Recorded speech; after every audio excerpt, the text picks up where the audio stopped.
it's Heather at Adventures in Gardening, and today I'm going to give you an update on all the plants I've grown this spring from seed so far, and they're all over the place. So we're going to look in the greenhouse, and then we're going to look in the garden, and then I want to show you some of the bulbs that are blooming right now, the daffodils, and of course the hellebores are gorgeous this year. But first, let me tell you where we're at so far.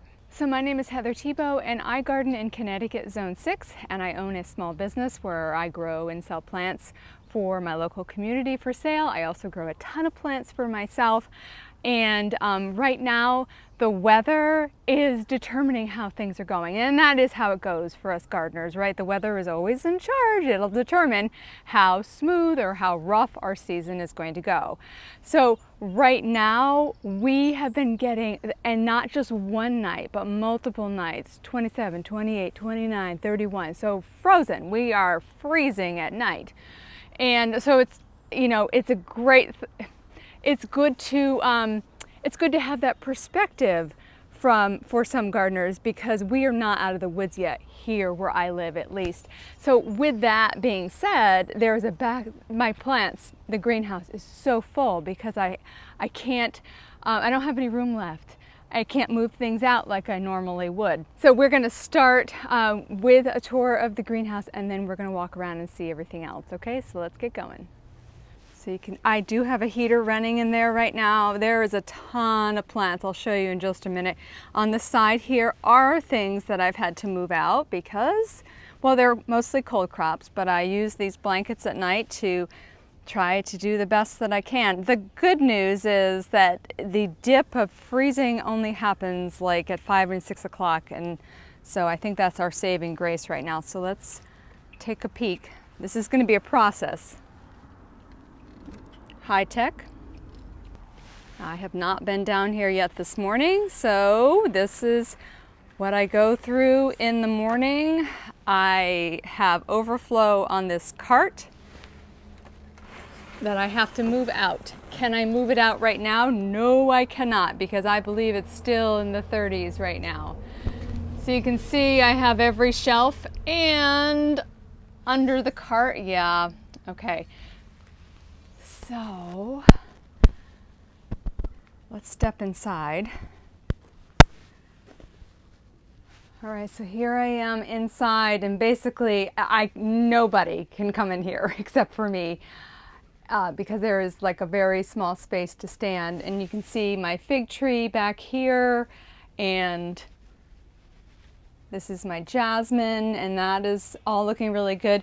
It is 60 degrees in here right now, and it got to 41 last night because I have a heater going, because I have to, because there are literally, I think, almost 800 tomato plants in here, and like 500 or 600 pepper plants, and we are just crammed in. So I will show you. I started these figs from cuttings this year, so I could sell some of these, and that is off of the Black Mission fig right there, and you can see how nice these roots look. So I only started 3, and I'm going to transplant this and straighten the whole thing out. I started 3 because I was experimenting. Let me show you the other one. Here's another one. You can see right there. So those are my figs. And on the top shelf, don't fall, on the top shelf are my petunias that overwintered from my hanging baskets last year. Right there. And now I'm going to turn you around, and I'll show you the other things. All right, so my tomatoes are all, I've done a tomato video. I have probably 3, 4, 5 new varieties that I'm growing this year, and we will talk about those when they get planted.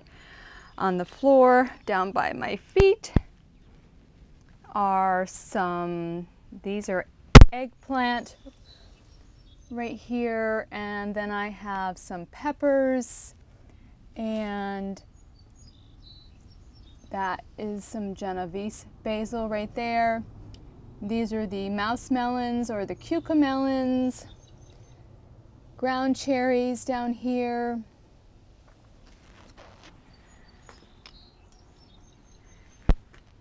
This is, let's see, what is this? This is Thai basil and more Genovese basil. Of course, this is the popular one that everybody wants, including me. And those are lemongrass that I grew from seed. And those in the back are Chinese forget-me-nots that I love. This plant. It's a great accent plant, but it is like sapphire blue. It is so pretty. More tomatoes that I decided to pop in later. Let's see. You can see how cramped we are. So that tray right there, there are 2 different kinds of beans growing, some zucchini and some cucumber, and they are early because I have people that want them early, so I will pop them out of the packs that they're growing in and put them into these fiber pots for sale. I do everything the same. So over here, so on the bottom are failures, except for I have 1 borage, so I have things that did not germinate. Well, on the bottom front, in the back there is calendula, and I'll show you that in a second. And these are tiny little portulaca that I started February the 8th, and that is just how they, as soon as we get heat, when we get heat and sun, they will grow. This is a thyme that I'm growing. Ground cherries that need to be potted up. More ground cherries. There's a sensitive fern that are all folded up because they're like, it's too cold. And some oregano. I'll show you the other oregano. They're outside. These celosia desperately need to be transplanted. You will stunt plants and determine their fate if you don't get them out of the packs. These are more basils waiting to be potted up. The coleus are the ones that I had on the windowsill in the house. I've been growing the same varieties for years, and I will pinch those and pot them up. I have lots and lots of calendula, 3 different varieties, and I sell some and I keep them for myself as well. I grow a lot of calendula to make oils out of. On the top here, I have several different kinds of zinnias. I will be selling zinnias this year for the first time. I haven't done it in the past. These are the tall marigolds. I have the tall ageratum for cutting. And those are more peppers. Lots and lots of peppers here. I didn't tag those yet. Another gorgeous petunia. Down in that tray down there is more lettuce. So it's my next generation of lettuce because I do have lettuce planted in the garden right now. This is the tray of petunias that I did my own cuttings for my petunias this year, and they look pretty good. These were cuttings. These were seedlings that were in my hanging basket that I got out, and they're starting to branch really nice. And these were ones that I started from new seed this year. So I'll have lots of petunias. There's more of the Chinese forget-me-not under there, more calendula, and more petunias.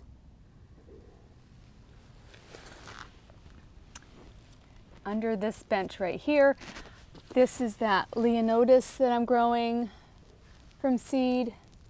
And, oh, terrible shadow. Let's try this. The begonias and the calibrachoa are also from cuttings. And under the bench are my dahlias. The dahlias, you can see there's water jugs in the back there. I've attempted to try that just to have the radiant heat from the water, but then I saw a squirrel and went in a different direction, so I only have 3 of them. So the dahlias, this is how I wake them up. I just keep them in their dish pans and I start to water them, and then I still have to divide some of these. So before we leave the greenhouse and go look at the plants that are outside and the ones that are already planted in the garden, I just wanted to say something about the board and nail stores. You know, the big box stores that sell everything, and I shop them too. I really do, and I shop for plants there. But here in Connecticut Zone 6, they are outside. They've been outside, the tomatoes, the peppers, and the basils, and wait. You just wait. And if you look at those tomato plants and you say, oh, they're so short, stocky, and that dark green color, kind of unnatural looking color, it didn't get that way from kelp fertilizers and other organic fertilizers. So this is what a tomato plant should look like this time of year. Yes, it's smaller than the ones that have been shipped in from warmer places or from warmer greenhouses, but this plant is going to catch up as soon as the weather, the day lengths determine that it's time for them to grow, and they're going to be super productive this year. So now let's go outside. So on this side of my greenhouse is a little project I wanted to show you. We have a homeschool group at our church, and the kids painted these pots. This is for Mother's Day, and I am just the facilitator of this, but look at these pots. Each one is different. They did 80 of them, and then I did a little class with them. We talked about critters in the garden and about why we plant our pansies early. And then we potted them up. So that was a fun little project, but I was so impressed by their creativity. I thought that is pretty awesome. So I'm just babysitting these, and you can say they're totally unaffected by the cold because pansies and violas are cold weather plants. And on this side of the greenhouse, I will take these blankets off. Oh, okay. See that right there? These are the flying dragon lemons, and I have been very protective of them, but as you can tell, there's no room inside the greenhouse. But that is cold. That's cold. That's cold. So hopefully we will recover. So let me get these blankets off and I'll show you what we have. Okay, so what determines what gets to go out here? Well, mostly I've tried to put cold crops out here, and then just things that I'm like, well, best of luck to you. Yeah, so things like these mustards they are completely unfazed. They are doing just fine. These are some little snapdragons growing here. This is the mandarin orange lemon balm that I'm growing this year that is a perennial. And this is oregano that's looking good. The chamomile and the cabbages look great. Okay, they don't mind the cold at all. This is dill, and these are for sale. Anything in the square pots is for sale, and the parsley's moving really slow. This is the teucrium that I have to plant in my garden. Should this be out here? No, it should not. The dichondra, I planted these in the terracotta pots, and now there's no room inside. Onions need to be planted in the garden. First time that I've had like spotty germination or trouble with the onions, so every year is different. This is more oregano and more parsley, and those are ranunculus. So the ranunculus are for my garden, and I will be planting them. I think I'm going to do them in window boxes. Now let's head to the garden. Actually, before we go to the garden, I want to show you these. These are the radishes I started in the window box here. Oh, hey, did somebody try to pull up? Oh, hello. Okay, chipmunk, I hope. I hope it's just the chipmunk. All right, so somebody started to harvest the radishes here. The radishes will be fine. Well, they'll be fine as long as nobody else eats them, but they don't mind. They don't mind the cold. Plant your radish early. So I have already planted this sanguine lettuce, and this is cold color right there. That is cold. They are all through here in the leaves, are kind of camouflage. When it's time, they'll start to grow. And I have some from last year that are still growing that look a lot different from these, but it's the same variety. Let me show you. Oh, so I want to show you the apple trees. So let's see, can I show you? This is, I have 2 columnar apple trees because the beaver took my apple trees some years ago. The entire apple trees, like the Grinch stole Christmas, so it left me with this one that's fairly close to the house that did not have a pollinator, and we are starting to bud up and bloom. And then last year I bought a pollinator. See how tiny it is? And it is starting to bloom right now, so I'm hoping to have apples again this year. All right, I think I'll have to come in from the other side on the garden because of the shadows. So all I have done in the vegetable garden so far is edge my nice grass paths and the garden beds. You can see that there's a lot of dead nettle, and I think I'm going to harvest and dry it for tea for allergies.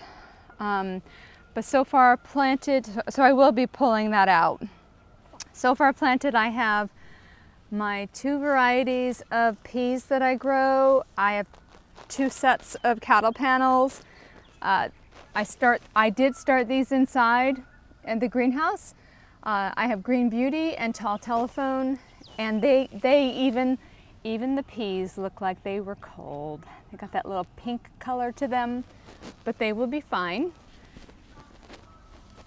I have a couple of the purple cabbage in the garden already. I think the birds, they come and they snip the tops. But those are the other peas, and then those are the sanguine lettuce that are growing from last year. I put them in the fall. So I will have a few heads that are very early. They look a lot different from those seedlings, right? Yeah. There's a couple onions left in the ground so that I can harvest the seeds, because when your onions are left in the ground over the winter, their job the next year is to make seed.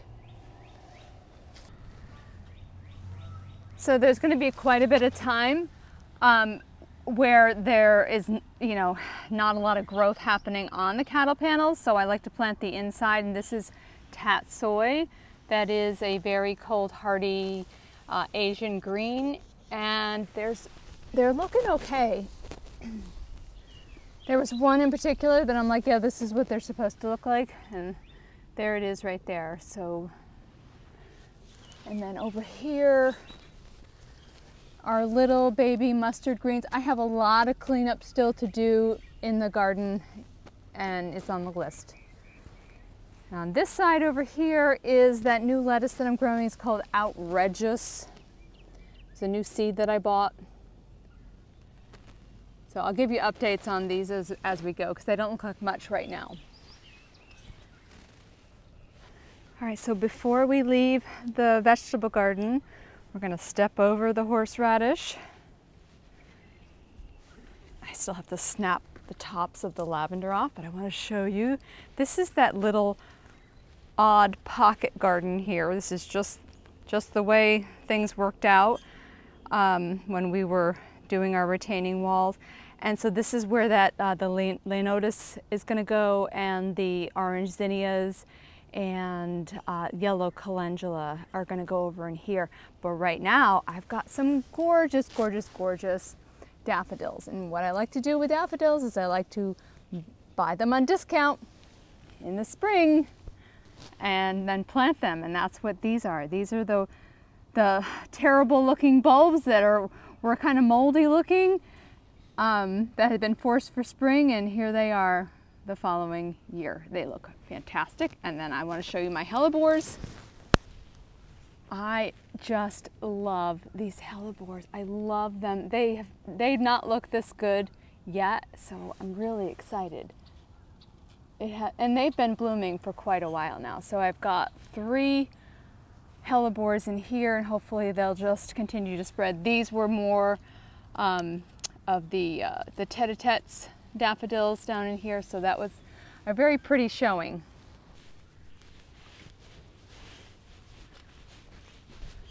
These early daffodils were gorgeous, and I think I have one picture of them. And now we're into the mid-season daffodils and the matchstick tulips.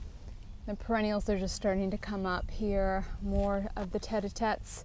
I bought them this year. Stuck them in the pots, and then I'll plant them in the garden after. Oh, yeah. Gonna have to replace that. Okay. But look at these. How pretty, huh? So many. So I'm enjoying the bulbs this year. And then this little patch of hellebores. They were all supposed to be the same variety, and then I ended up with this one right here. But I like it just the way that it is.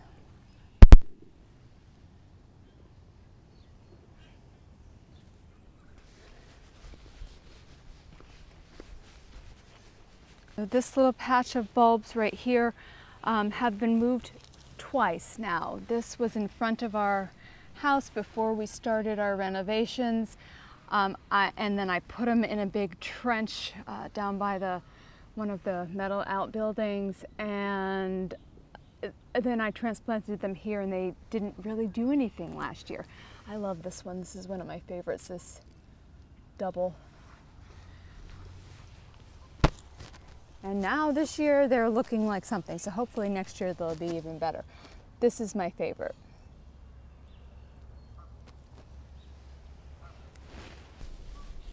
So this is one of the more naturalized areas here that I try to garden in, and I did this row of tulips. This is its second spring.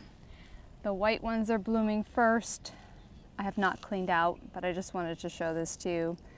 Just a row of tulips.